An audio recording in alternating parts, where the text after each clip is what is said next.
자, 먼저 우린 지금부터 뭘 할 거냐면요.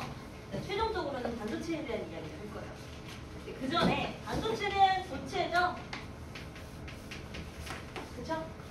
반도체 주로 무슨 원소로 쓰는지 혹시 알고 있니? 실리콘. 규소라는 원소로 써요. 어찌됐건 얘네들 고체 상태입니다. 그러려면 고체 원자에서 얘네들이 어떻게 행동을 하는지 고체 원자의 특징을 한번 먼저 정리할게요. 자, 고체 원자라는 건 고체라는 건 뭐야? 입자들이 따닥따닥 붙어있어 안 붙어있어? 붙어있죠? 고체에서 액체가 되면 얘네들이 거리가 살짝 멀어지고 기체가 되면 훨씬 더 멀어지죠? 결국 고체는 얘네들이 따닥따닥 붙어있는 상태를 고체라고 의미를 합니다. 그러면 얘네들의 원자 배열을 들여다보실 때 고체가 이렇게 있을 때 고체는 입자가 이렇게 따닥따닥 붙어있기 때문에 원자들이 여기서 이렇게 존재를 해요. 근데 이거를 우리가 이렇게 옆에서 바라봤다고 쳐보자. 옆에서 바라보게 되면 얘가 가지는 에너지와 얘가 가지는 에너지 준위, 얘가 가지는 에너지 준위가 계속 겹치게 되겠죠?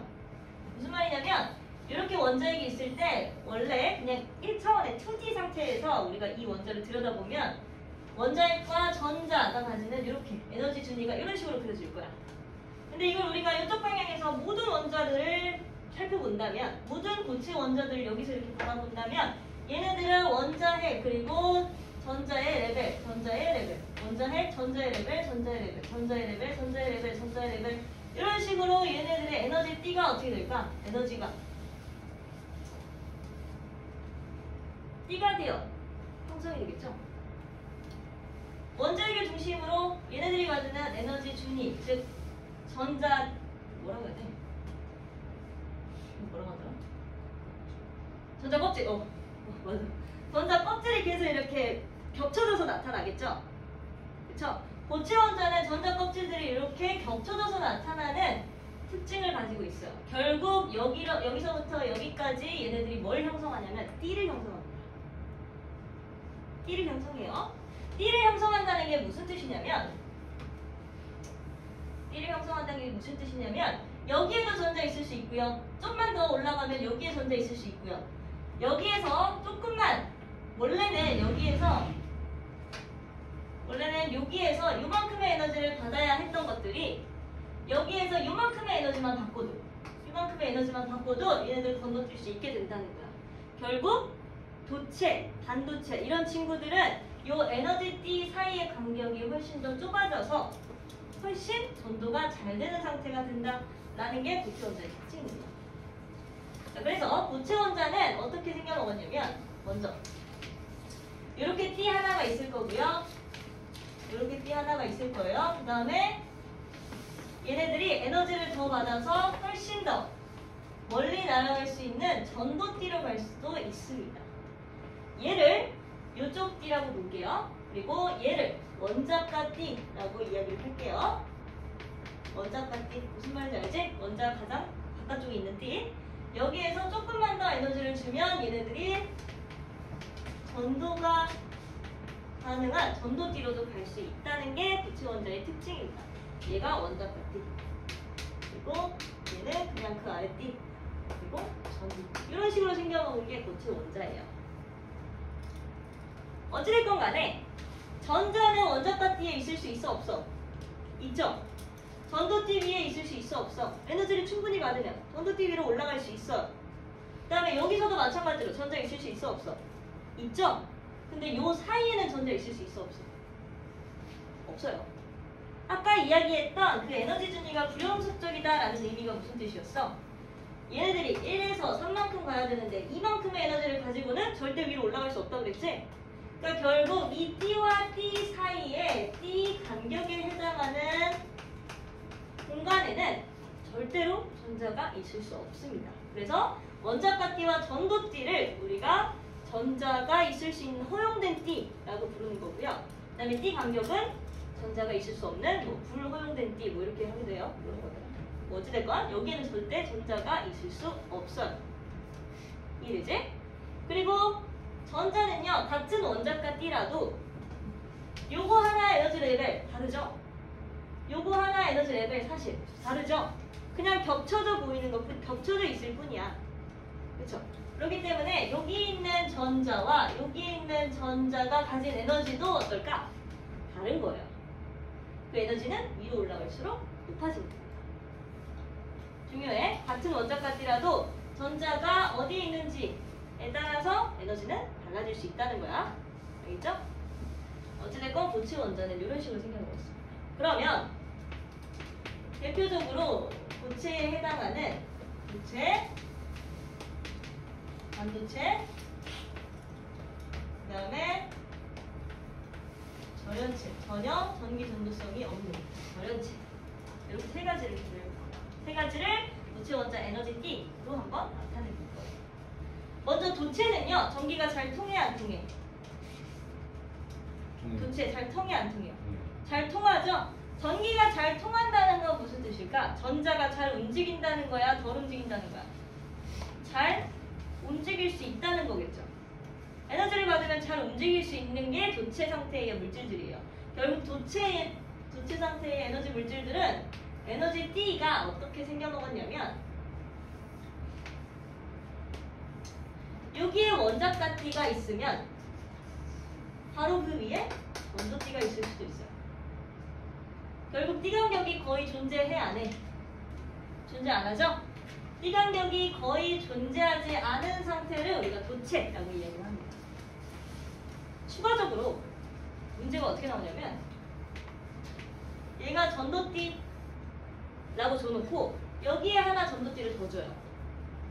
그럼 얘랑 얘 사이의 간격은 T 간격이라고, 얘랑 얘 사이의 간격은 T 간격이기는 하지만 도체의 경우 원자가 T와 전도띠 사이의 간격이 거의 없다 그랬지?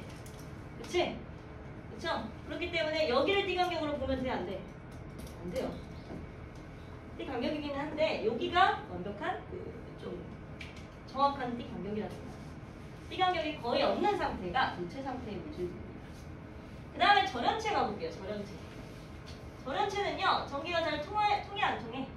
절연체 다시 말해 부도체예요. 결국 전기가 잘 안 통하는 물질들을 부도체라고 부릅니다.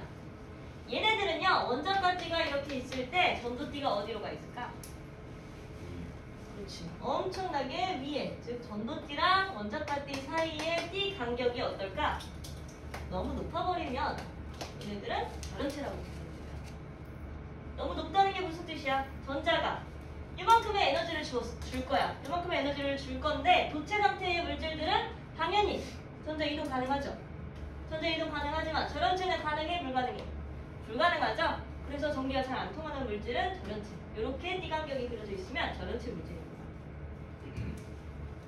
그 다음 마지막으로 도체와 부도체 사이에 있는 이 반도체라는 게 무슨 뜻일까?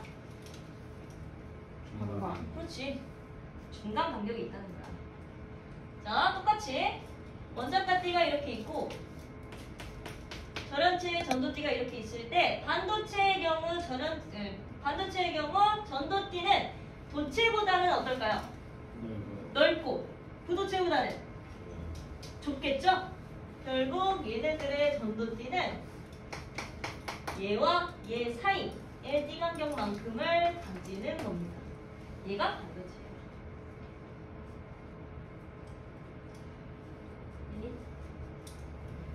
도체의 경우 요거 T 간격 아니라 그랬어. 여기가 T 간격이죠? T 간격이 거의 존재하지 않고요. 반도체는 얘와 얘 사이로 존재하고요. 절연체는 얘랑 얘 사이보다 훨씬 더 크게 존재를 합니다. 이게 반도체예요. 특징을 하나만 더 설명을 하고 넘어가자면 반도체는요. 일단 도체의 경우 여기 있는 전자가 여기로 마음껏 움직일 수 있죠.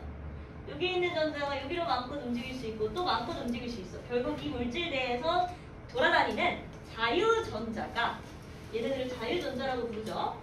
이 도체에서 마음껏 돌아다니는 자유전자가 얘네들의 전하 운반자가 돼요. 전하 운반자. 전기를 통하게 하는 운반시키는 자. 무슨 말인지 알겠지? 그런데요, 반도체는 에너지를 받으면 어찌됐건 전자는 건너뛰어야 돼, 안 뛰어야 돼? 건너뛰어야 되죠. 에너지를 받았으니까 이 전도띠로 올라가게 돼요. 그러면 전기가 통하는 거잖아. 얘는 요만큼의 에너지를 받아 건너뛰어요. 그럼 요 안에서는 구멍이 뻥 뚫려 있게 되겠죠? 그쵸? 마찬가지로 여기 있는 전자가 요만큼의 에너지를 받아 쭉 건너뛰었어. 요만큼의 에너지를 받아 이렇게 건너뛰었어. 그러면 여기 있는 친구들은 뻥 뚫려 있는 공간이 하나 생겨 있게 돼요. 그래서 반도체의 경우 얘네들은 자유전자라고 부를 수 있지. 이미 자유롭게 돌아다닐 수 있잖아요. 자유전자라고 부를 수 있고요.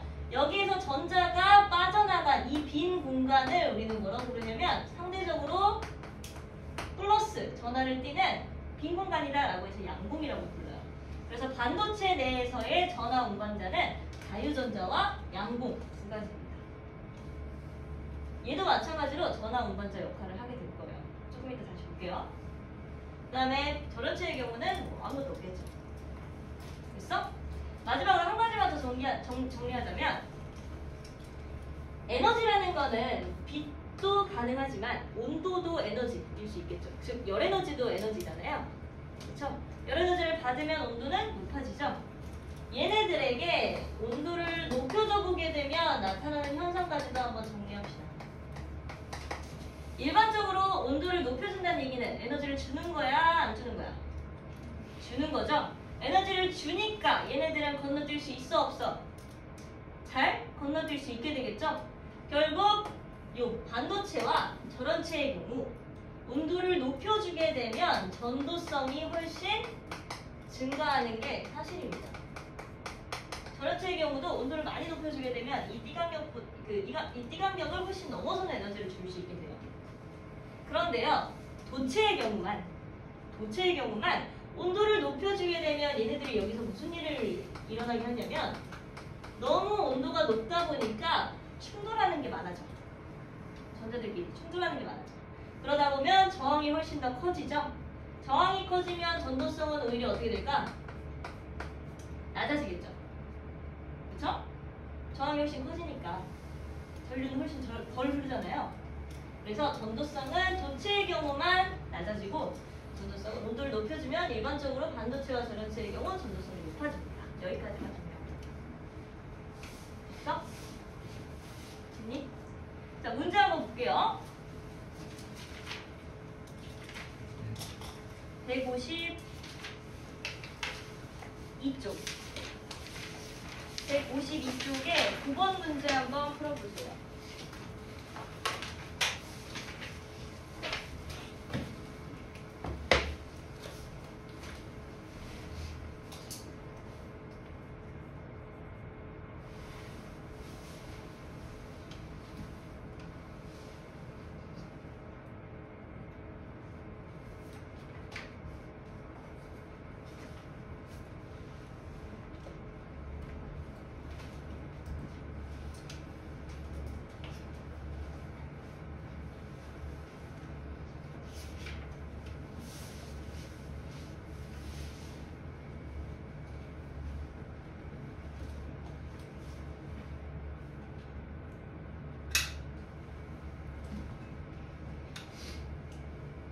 다 해봤으면 153쪽에 1번도 한번 풀어볼래? 시력 방상 1번.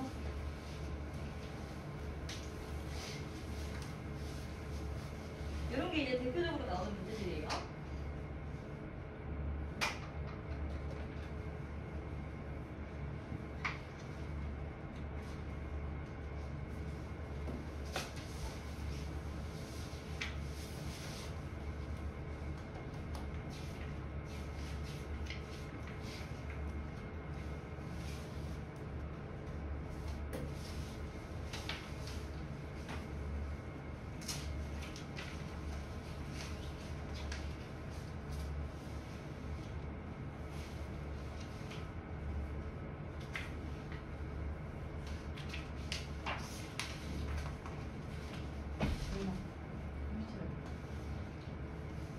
자, 9번 한번 같이 봅시다. 그림은 수많은 원자핵이 가까이 위치하여 전자에너지 순위가 밀집돼 에너지 띠 구조를 나타낸 것이다. 먼저 1번, 기체 상태에서 가능한 상황이다. 맞나요? 기체 상태에서만 가능한가요? 여기 지금 있는 도체, 반도체, 전원체 얘네들 다 뭐라 그랬어? 고체라 그랬죠? 고체 상태도 충분히 가능합니다. 그래서 1번 틀렸어요. 2번 원자과 T의 에너지 준위가 전도 T보다 높다. 맞나요? 아니죠? 원자과 T보다 훨씬 위에 있는 친구들을 전도 T라고 부르는 거야. 그래서 2번 틀렸고요. 3번 하나의 T에는 하나의 전자만 존재할 수 있나요? 아니죠? 하나의 T에는 여러 가지 전자들이 존재할 수 있고요. 심지어 그 에너지도 요 높이에 따라 달라지는 겁니다. 그래서 3번 틀렸고요. 4번 T 간격이 좁을수록 전류가 흐르기 쉬운 물질이다. 맞나요? 그쵸?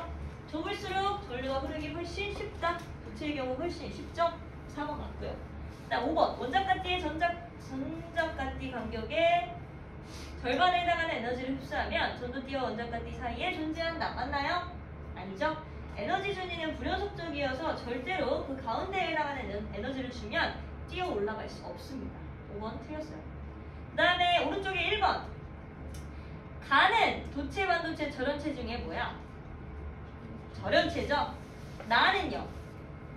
도체예요. 이거 헷갈리시면 안 돼요. 그 다음에 가는요? 반도체죠? 자, 그럼 기억. 가는 전류가 거의 흐르지 않는다. 맞나요? 절연체니까. 맞죠? 그 다음에 니은. 전자가 자유롭게 움직일 수 있는 건 나이다. 맞나요? 도체. 맞죠? 그 다음에 디귿. 다는 반도체 에너지 T 구조이다. 맞나요? 맞습니다. 알겠죠? 이런 식으로 구별하시면 돼요. 그러면 넘겨서 반도체와 다이오드 159쪽으로 넘어오세요.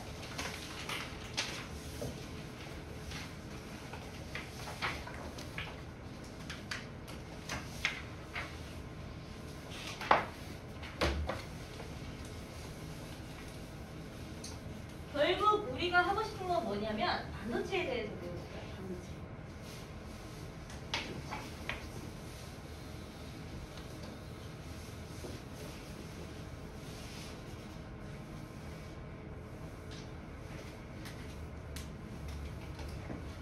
우리나라는 반도체 강국이야, 아니야? 강국이에요. 그 중에서도 어떤 회사가 제일 잘 만들어? 삼성이 제일 잘 만들잖아. 반도체 종류도 굉장히 여러 가지가 있는데요. 그러니까 반도체도 여러 가지가 있는데 그 중에 한 분야의 1등은 삼성이에요. 메모리 반도체라고 하는 건데 거기에서의 1등은 삼성이에요. 그 말고도 다양한 반도체들이 있습니다. 어찌됐건 이 반도체가 뭐고 반도체가 하는 역할이 뭔지 알아봐야 되겠잖아. 그렇죠? 그래서 반도체에 대해서 할 겁니다. 먼저 반도체의 종류 2가지를 다룰 거예요. 일반적으로 반도체는 아까 실리콘 이야기했죠? 실리콘만으로도 반도체를 만들 수 있어요. 그래서 순수하게 실리콘만을 활용한 반도체면 순수 반도체라고 부릅니다. 어떤 원소들을 사용하냐면 실리콘, 그 다음에 저만 이런 친구들을 사용해요. 이 친구들의 특징은 14족 원소입니다. 너네 주기율표 다 했죠? 그쵸? 14족이 의미하는 게 뭐야? 최외각 전자가 몇 개라는 거야? 몇 개? 4개라는 거죠? 그쵸? 주기율표 이렇게 그려지잖아요. 이쪽으로는 주기가 그려지고 이쪽으로는 족이 그려지죠? 주기가 의미하는 건 전자 껍질의 개수고 족이 의미하는 건 요 1의 자리의 숫자로 전자, 그 최외각 전자의 개수를 의미하는 거잖아. 그쵸? 그래서 물질의 성질을 결정하는 게 요 14, 그 족에 대한 의미였죠. 어찌됐건 얘네들은 원자과 전자가 총 4개입니다. 그래서 실리콘 하나가 이렇게 있을 때 얘네들의 원자과 전자는 최외각 전자는 총 4개예요. 4개야. 근데 원자는, 그러니까 즉 전자들은 총 8개를 만족시켜서 안정해지려고 하고 싶어 하죠. 그게 옥텟 규칙이라고 불리는 규칙이잖아요. 그쵸? 4개가 있다는 소리는 4개를 다 떼줘도 되고 4개를 다 받아도 되는 거죠. 그래서 얘네들은 주로 어떤 결합을 하냐면 공유 결합을 합니다. 공유 결합. 여기에서도 실리콘 하나가 붙어 먹고요. 여기에서도 실리콘 하나가 붙어 먹고 여기서도 실리콘 하나가 붙어 먹어서 이렇게 공유 결합을 한 상태를 유지하려고 합니다. 이게 순수 반도체예요. 순수 반도체. 이렇게만 가지고도 에너지 T 구조가 이런 식으로 생성될 수 있어서 충분히 전기 전도성이 좋아요. 좋은데 여기에다가 한 가지를 더 첨가하게 되면 얘네들보다 훨씬 좋은 전도성을 가질 수 있는 물질을 만들 수 있습니다. 그 과정을 우리는 도핑이라고 해요. 도핑 테스트 들어봤죠? 운동선수들이 뭐 약물 같은 거 복용해서 근육 펌프하면 어떻게 돼? 안 되는 거잖아. 그쵸? 그거 테스트하는 게 도핑 테스트잖아요. 여기서 나타내는 도핑이라는 게 그 의미긴 해요. 뭔가 하나를 첨가함으로써 이 띠각력을 줄일 수 있게 되는 거예요. 그럼 전기 전도성이 훨씬 높아지겠죠? 그 과정을 우리가 도핑이라고 부르고요. 도핑된 반도체를 우리는 합쳐서 뭐라고 부르냐면 불순물 반도체다 라고 부르는 겁니다. 뭔가 불순한 물질이 추가됐다는 거야. 그래서 불순물 반도체라고 불러요. 자, 불순물 반도체에는 총 두 가지의 경우가 있습니다. 하나는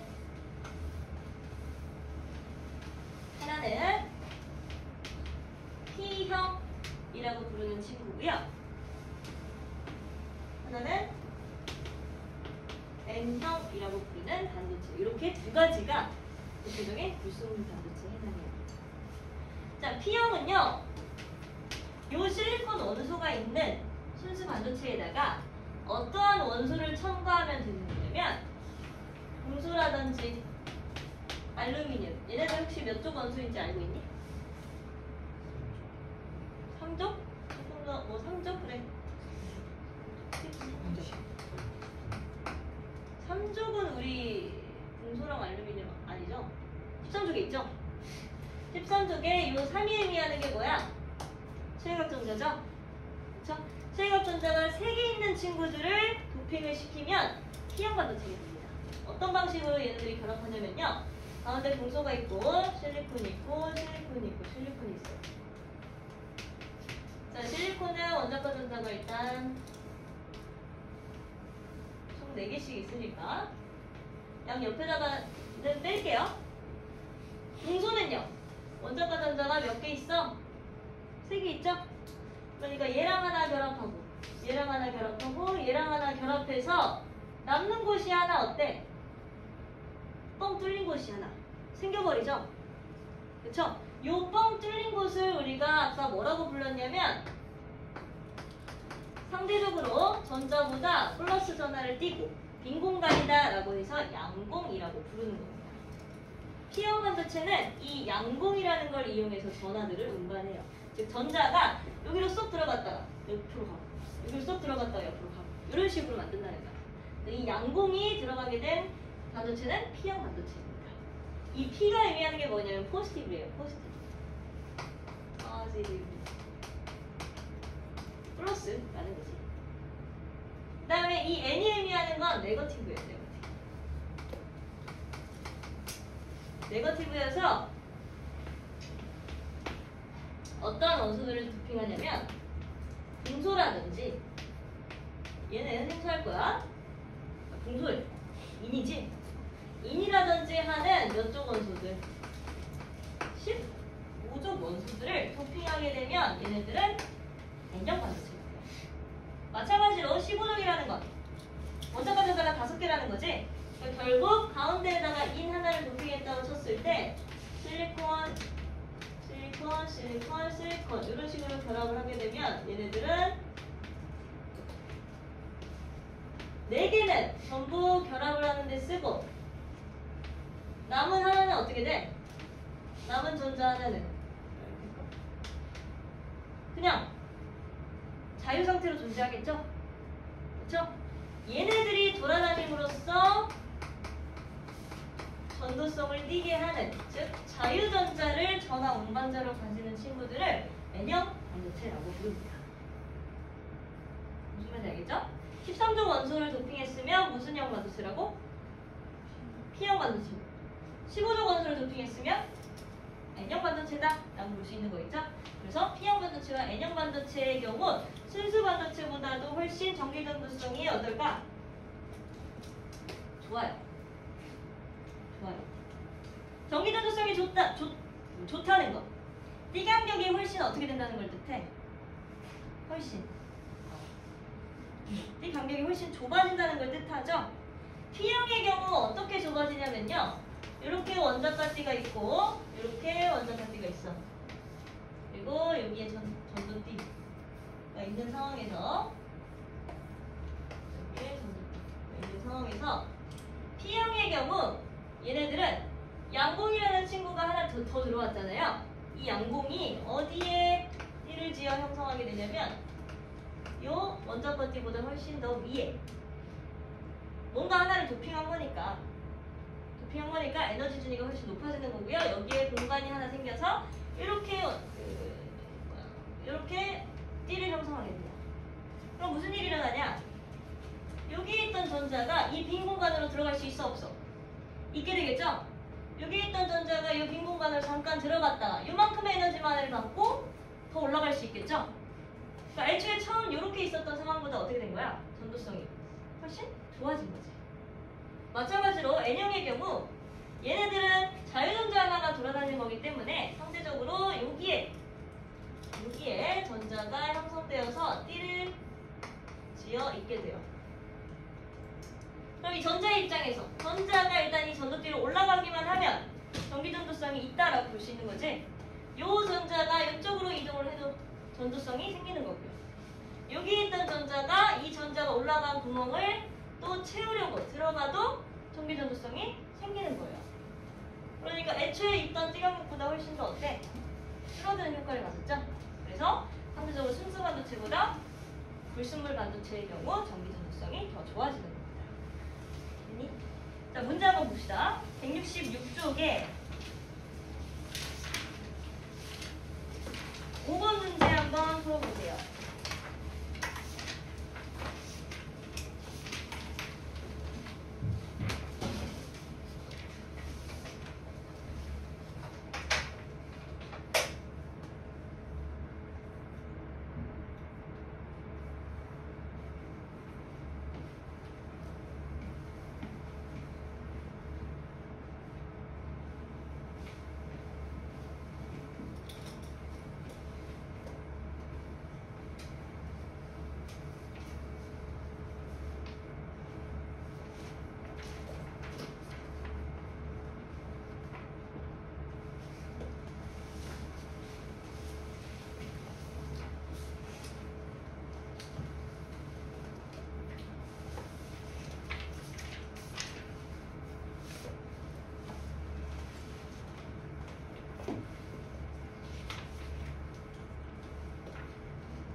다 있으면 7번도 한번 해볼게요. 7번.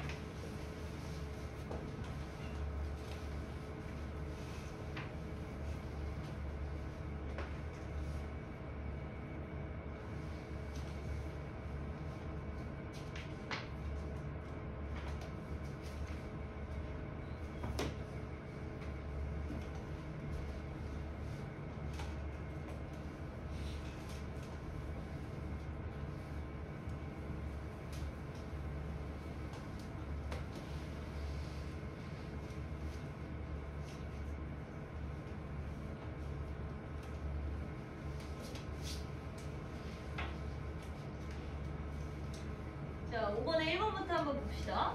저마늄은 불순물이 포함된 반도체이다. 맞나요? 저마늄은 아까 여기 실리콘이랑 더불어서 13종 원소예요. 그렇기 때문에 순수 반도체에 해당하겠죠. 1번 틀렸어요. 2번 실리콘에 인을 첨가하면 무슨 반도체를 만들 수 있어요? N형 반도체를 만들 수 있겠죠? 그래서 2번 틀렸습니다. 그다음 3번 N형 반도체는 자유전자의 수가 양극의 수보다 많다. 맞나요? 애초에 N형 반도체는 자유전자만을 전화 운반자로 가지는 거야. 그러니까 3번이 맞는 얘기죠. 4번 순수 반도체가 불순물 반도체보다 전류가 더 잘 흐르나요? 아니죠. 불순물 반도체의 경우 훨씬 띠 간격이 좁아지면서 전도성이 좋아진다라고 했어요. 4번 틀렸고요. 5번 순수 반도체에 불순물을 첨가하면 자유전자나 양공의 수가 급격히 감소하나요? 아니죠. 훨씬 더 증가하는 양상을 보이게 됩니다. 여기까지가 이제 반도체에 대한 내용이에요. 그러면 이번에는 이제 이 반도체가 어떻게 쓰이는지를 봐야 되잖아. 그쵸? 그러려면 저기 앞쪽으로 넘어가서 162쪽입니다. 여기까지는 이제 반도체의 종류에 대해서 이야기를 했던 거고요. 이 반도체의 쓰임에 대해서 지금부터 언급을 하겠습니다. 자, PM 접합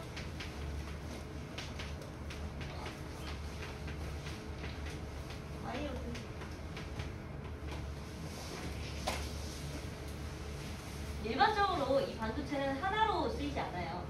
저렇게 P형과 N형을 어떻게 해서 접합시켜서 다이오드의 형태로 존재를 하게 만듭니다. 이게 반도체의 쓰임이에요. 자, PN 접합 다이오드라는 건 무슨 뜻이냐면 P형 반도체와 N형 반도체를 말 그대로 접합시켜서 이렇게 전기 회로에다가 갖다가 꽂는 겁니다. 전기 회로에다가 갖다가 꽂아요. 전기 회로에다가 갖다 꽂을 거예요. 그런데 전기 회로는 무슨 극과 무슨 극이 있어? 플러스 극과 마이너스 극이 존재하죠? 플러스 극과 마이너스 극이 존재합니다. 즉, 이 PN 접합 다이오드를 활용을 할 때 그냥 전극을 연결하면 안 돼요. 어떨 때는 되고 어떨 때는 안 될 겁니다.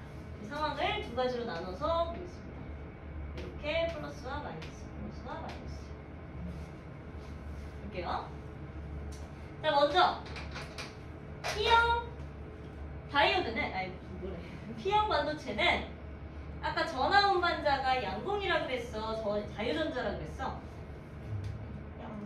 양공이라고 그랬죠? P형 반도체는 13족 원소를 도핑한 거기 때문에 원자과 전자가 3개 있는 걸 도핑을 한 거예요. 그러니까 양공이 생긴다고 그랬지? 양공이 전화 운반자가 될 겁니다. 그 다음에 N형 반도체는 15족 원소를 도핑했기 때문에 양공이 전화 운반자예요? 자유전자가 전화 운반자예요? 자유전자가 전화 운반자가 되겠죠? 얘네들 N형 반도체에서 돌아다니는 친구들은 전자일 겁니다. 됐어?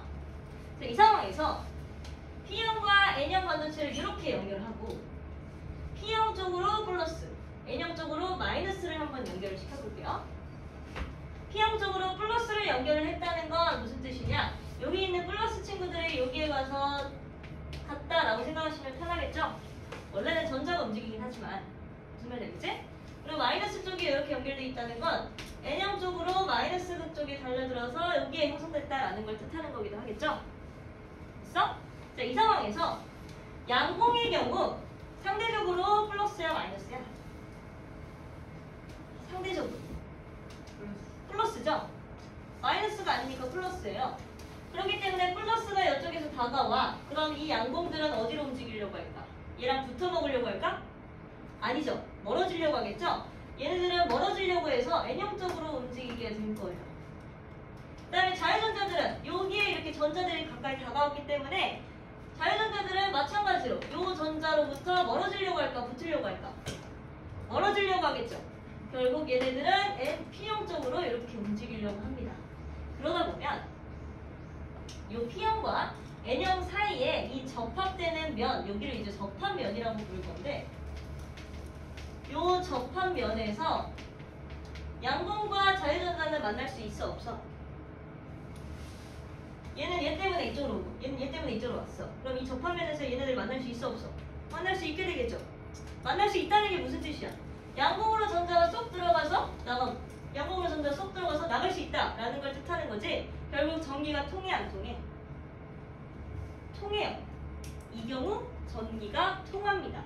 이때에 연결해준 방향을 우리는 순방향이라고 부를 거예요.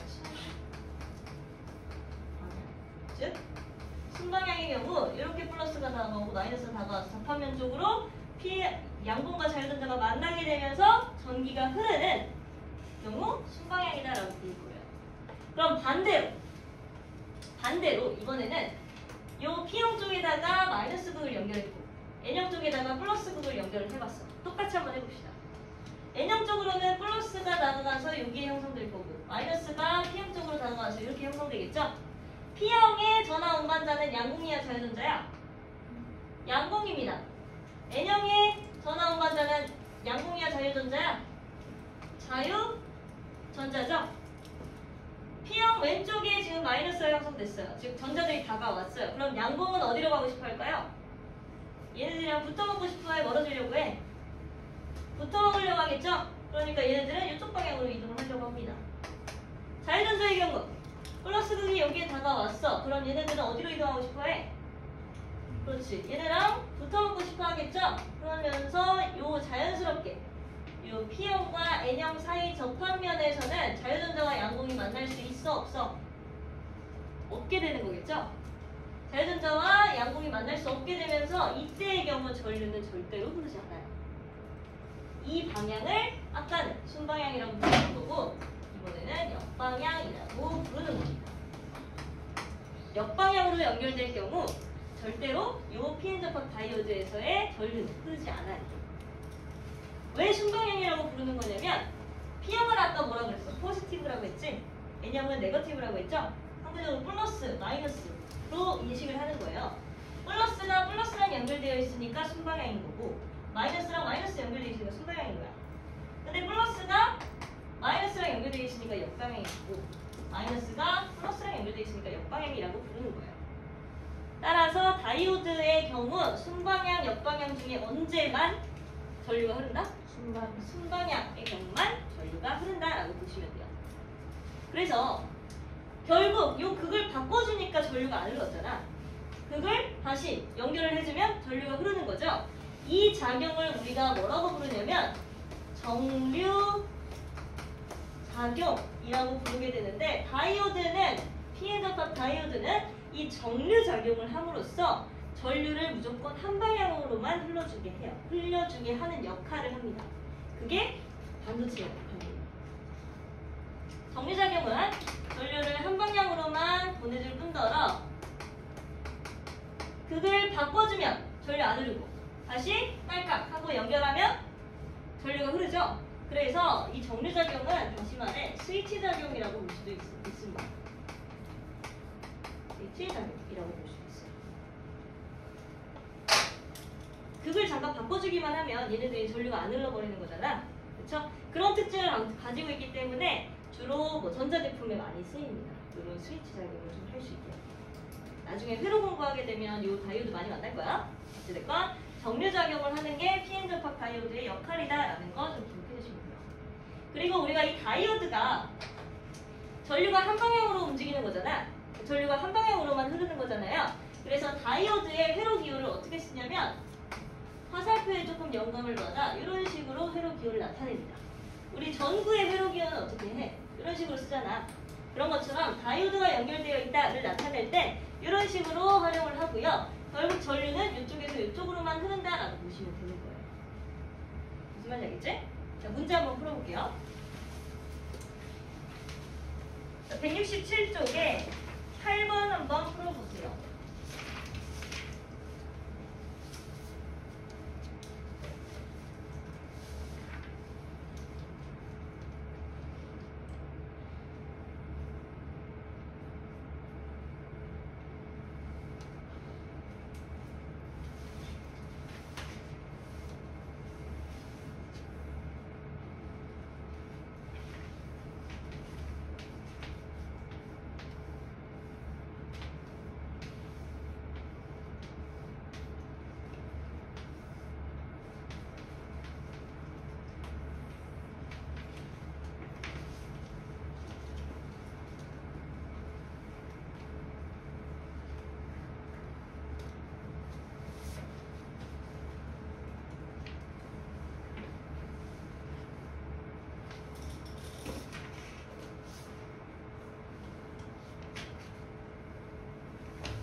쉬워 안 쉬워? 쉽죠? 일단보다 훨씬 나은 것 같아. 일단은 좀 몰라 그랬어? 거기 나 이해가 안 됐어.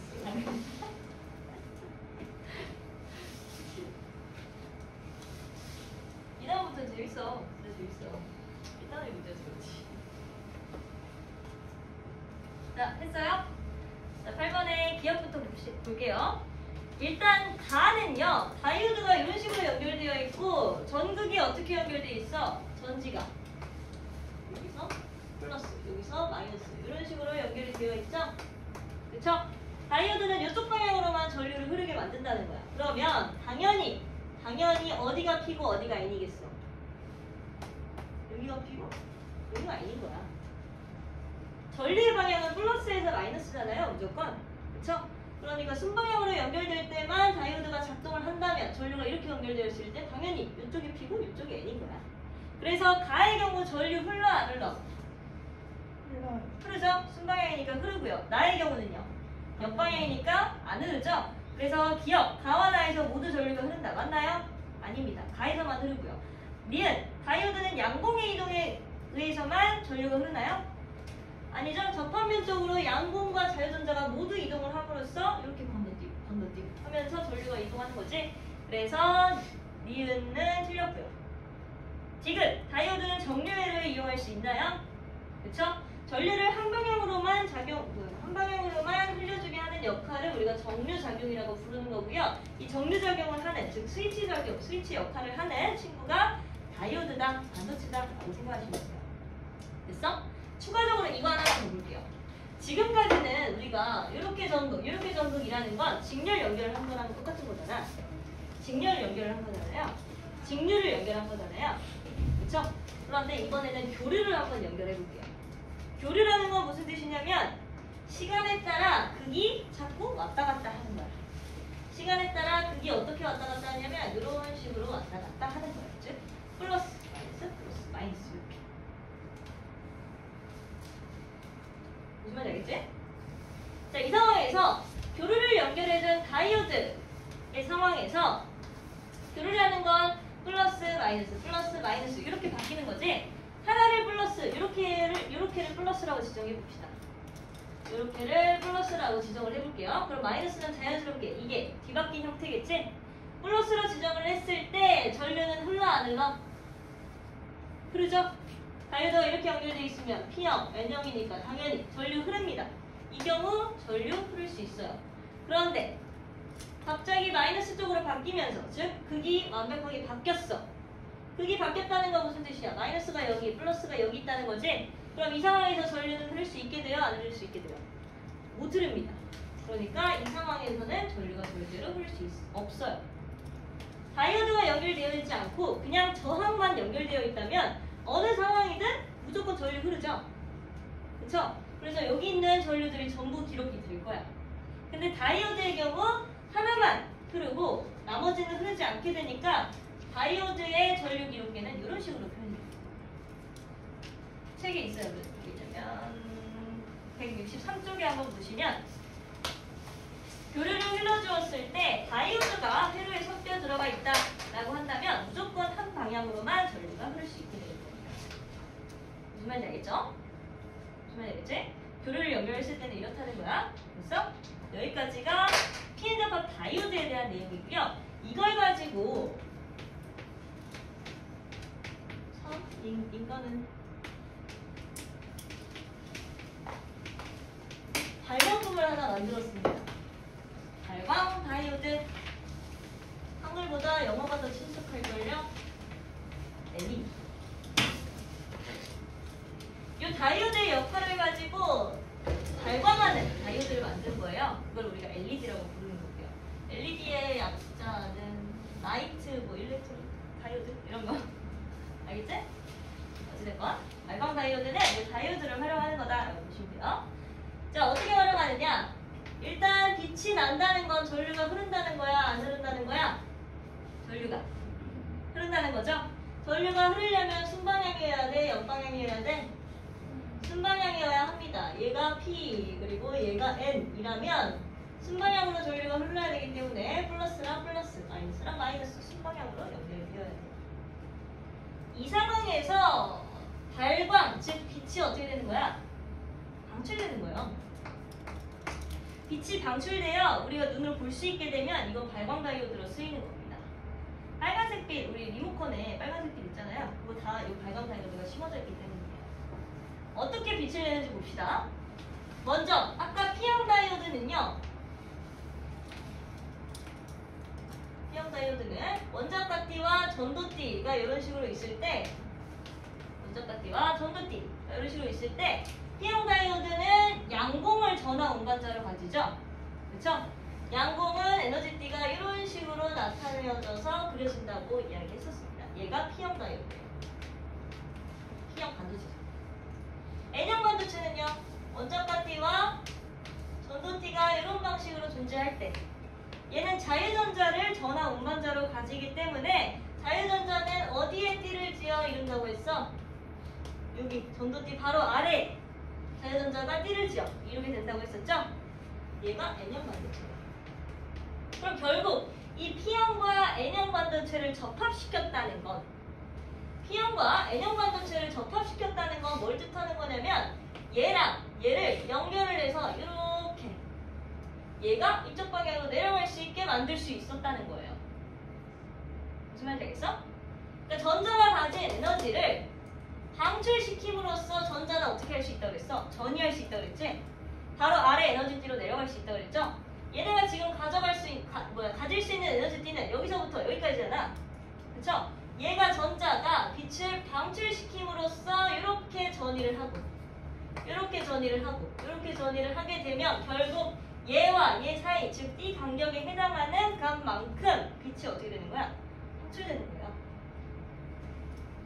그 빛을 가지고 빛나게 발광 다이오드를 만들면 우리는 이 LED를 사용해서 리모컨에도 쓰고 그다음에 TV에도 쓰고 이렇게 쓰는 거지.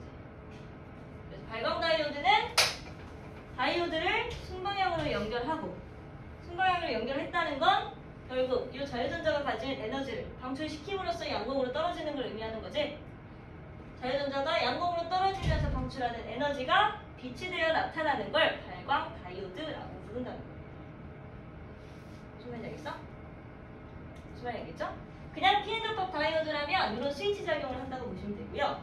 이걸 가지고 빛나게 만든다면 발광 다이오드로 쓸 수 있다는 거야. 무슨 말인지 알겠죠? 그래서 발광 다이오드의 종류는 163쪽 맨 아래에 봐봐요. 그림 보시면 정류 다이오드랑 발광 다이오드 이렇게 두 가지 종류 있죠? 정류 다이오드라는 얘기는 무슨 역할을 하는 거야? 스위치 역할을 하는 친구들이라고 볼 수 있겠죠? 이걸 연결함으로써 회로의 전류를 한 방향으로만 흘려줄 수 있게 만드는 거고요. 그 다음에 발광 다이오드는 요 P형과 N형 다이오드, P형과 N형 반도체가 가지는 이 간격만큼 에너지를 방출시킴으로써 빛나게 하는 걸 발광 다이오드라고 부르기 때문에 이런 식으로 사용하면 발광 다이오드라고 부르는 겁니다. 됐어요? 그 다음에 추가적으로 이거 하나만 더 할게요. 이거 하나만 더 하고 문제 봅시다. 우리가 아까 태양빛은 무슨 색이라고 했어? 백색이라고 했죠. 태양빛은 백색이고요. 이걸 분리하는 분광기에 비춰보게 되면 빨주노초 파남보의 색깔로 드러난다라고 이야기를 했었잖아.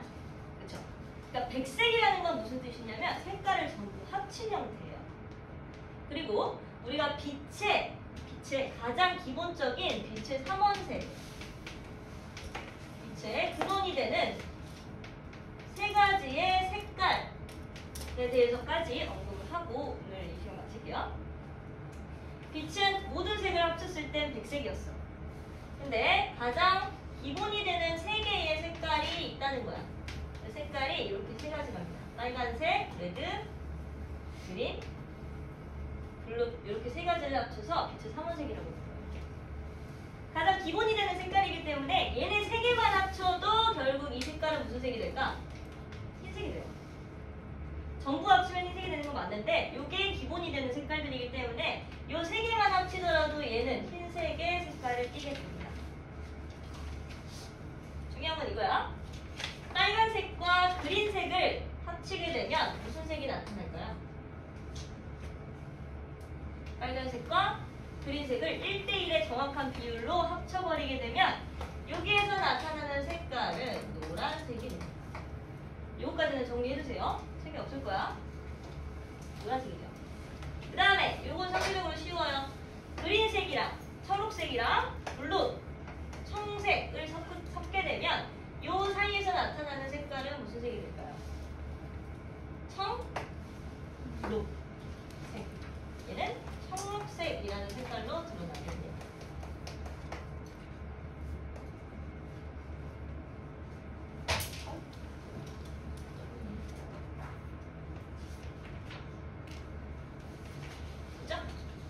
마지막으로 레드색, 빨간색과 블루, 파란색을 섞게 되면 무슨 색이 나타날까요? 얘는 조금 생소합니다.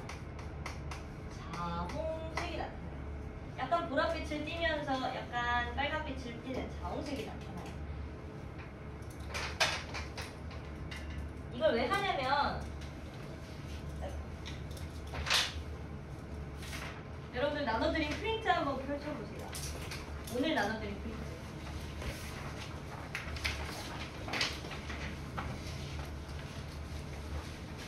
오늘 나눠드린 프린트에 7번 문제 한번 볼게요.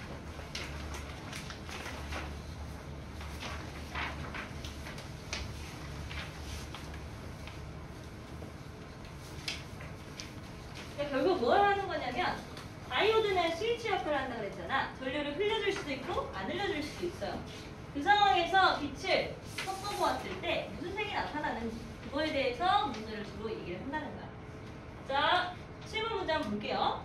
LED는 띠틈의 크기에 해당하는 빛을 방출한다. LED는 A, B, C는 각각 빛의 3원색 중 한 종류의 빛만 나타낸다. 띠틈의 크기는 A가 가장 크고 B, 그다음 C이다. 자, 아까 파장에 대해서 이야기를 하면서 빨간색 빛이랑 보라색 빛 중에 파장이 훨씬 더 긴 친구는 누구였나요? 스펙트럼 이야기하면서 빨간색이 이쪽에 그려지고요. 그 다음에 파란색이 이쪽에 그려진다고 했고 파장은 어디로 갈수록 길어진다고 그랬어? 여기로 갈수록 훨씬 길어진다고 그랬죠? 그럼 결과적으로 빨간색과 파란색 중에 훨씬 더 파장이 긴 친구는 누구야? 얘인 거야. 자, 파장이 길다는 건 진동수는 오히려 어떻다는 거예요? 그렇죠. 진동수는 훨씬 작다는 거죠. 진동수가 작다는 것. 에너지는 어떻다는 거? 에너지가 작다라는 거죠.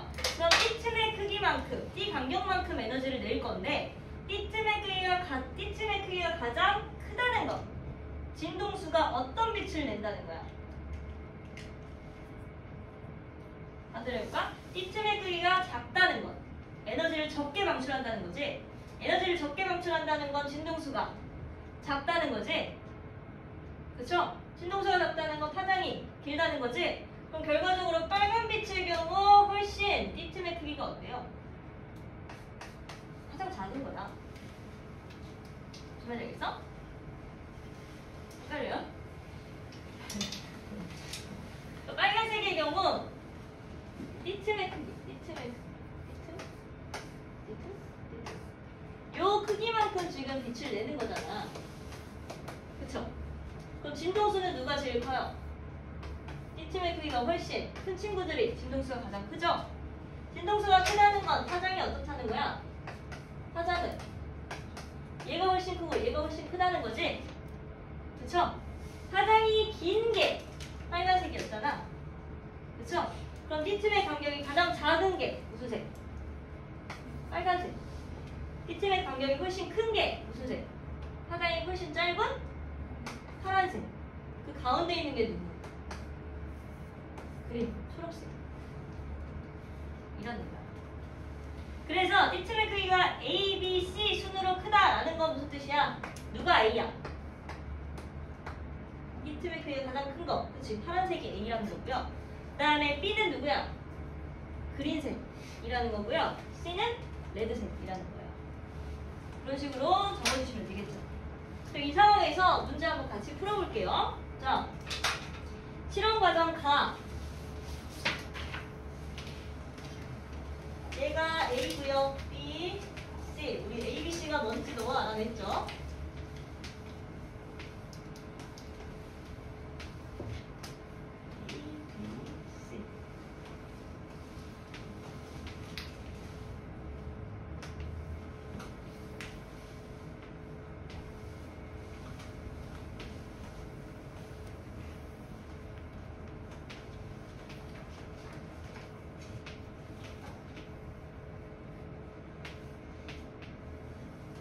자, 이렇게 그려져 있어요.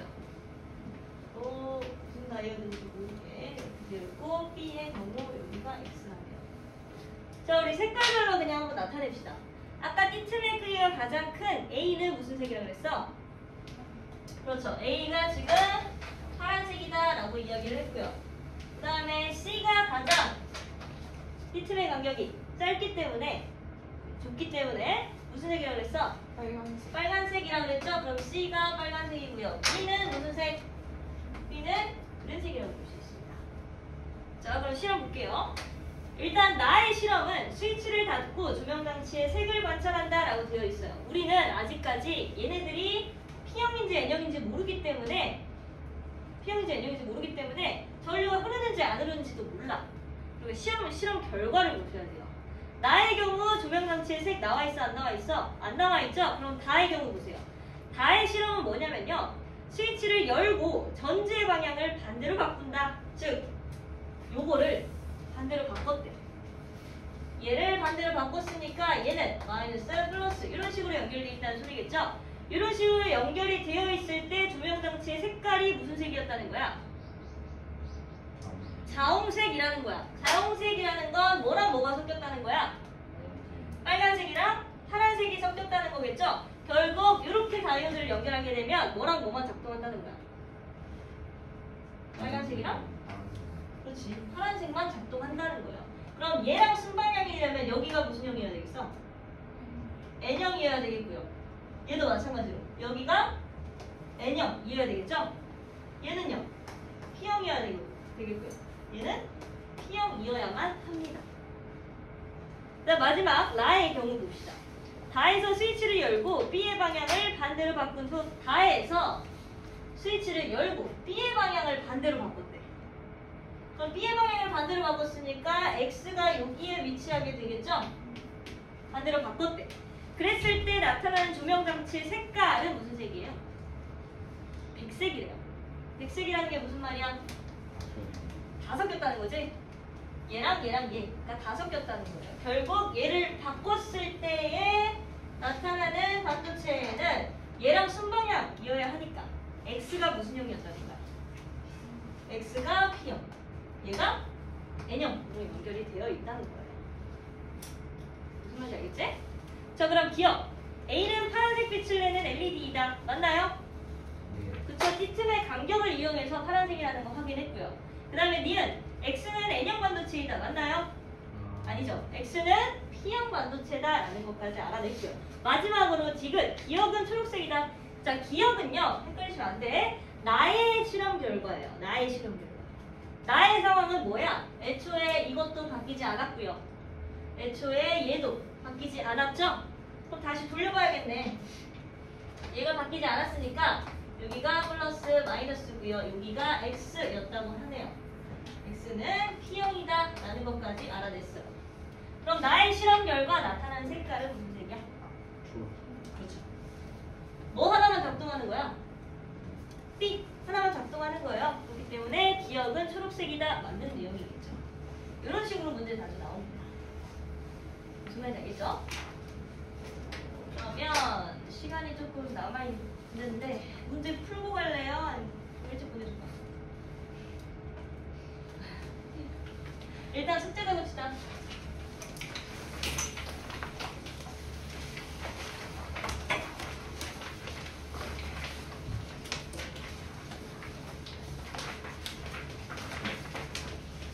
밴드가 누가 확인했는지까지 나오더만 다 볼 수 있다는 얘기야.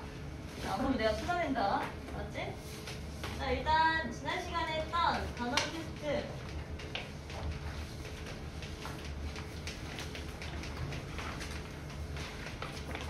오답입니다. 단원 테스트 오답하시고요. 그 다음에 교재는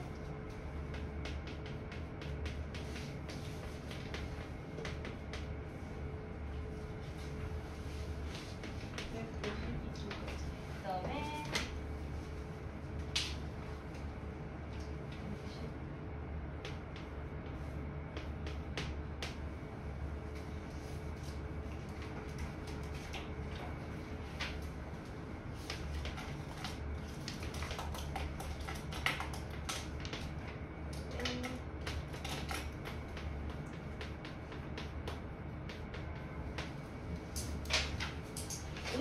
그렇게 어렵지 않아서 프린트 문제 푸는 건 맞아.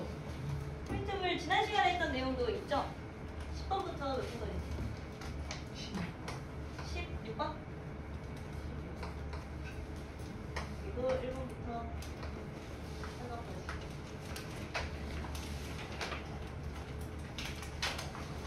오늘 했던 내용이 그렇게 어렵진 않아서 이 단원 테스트